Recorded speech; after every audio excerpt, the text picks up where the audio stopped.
Hi friends, నేను Vikram Betala stories సిరీస్ని start చేశాను. అందులో భాగంగా అసలు విక్రమాదిత్య ఎవరు, బేతాళుడికి విక్రమార్కుడికి మధ్య సంబంధం ఏమిటి, అసలు విక్రమార్కుడు బేతాళుడిని భుజం పైన వేసుకుని ఎందుకు తీసుకువస్తాడు అనే దాని గురించి తెలుసుకుందాం.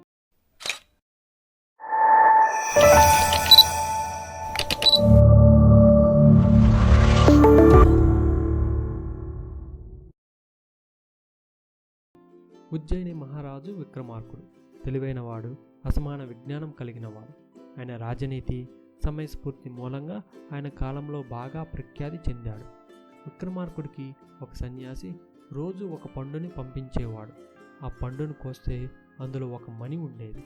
ఆ విషయానికి ఆశ్చర్యపోయిన విక్రమార్కుడు ఆ సన్యాసిని కలవాలి అని అనుకున్నాడు. నెలలో 15వ రోజున అర్ధరాత్రి ఒంటరిగా శ్మశానానికి వస్తే కలుస్తాను అని ఆ సన్యాసి కబురు పంపించాడు. విక్రమార్కుడు ఒంటరిగా ఆ శ్మశానానికి వెళ్ళి సన్యాసిని కలిశాడు.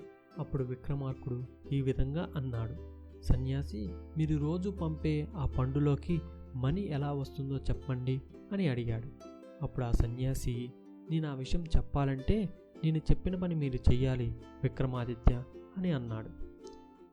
అప్పుడు విక్రమార్కుడు, సరే ఏం చేయాలో చెప్పండి అని అన్నాడు. అప్పుడు ఆ సన్యాసి చెట్టు మీద వేలాడుతున్న ఒక శవాన్ని తీసుకురమ్మని చెప్పాడు. అలా చేస్తే అపారమైన శక్తులు వస్తాయని ఆ సన్యాసి నమ్మకం. అప్పుడు విక్రమార్కుడు, సరే ఆ శవాన్ని నేను తీసుకువస్తాను అని చెప్పి బయలుదేరాడు. ఆ సన్యాసి చెప్పినట్టే చెట్టు వద్దకు వెళ్ళి ఆ చెట్టు మీద వేలాడుతున్న శవాన్ని దింపాడు. కానీ ఆ శవంలో బేతాళుడు ఉన్నాడు.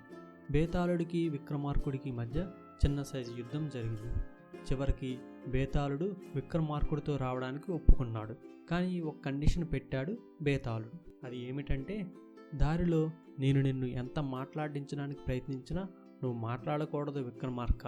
నువ్వు మాట్లాడితే నేను మళ్ళీ చెట్టు వద్దకు వెళ్ళిపోతాను అని అన్నాడు బేతాళుడు. దానికి అంగీకరించాడు విక్రమార్కుడు.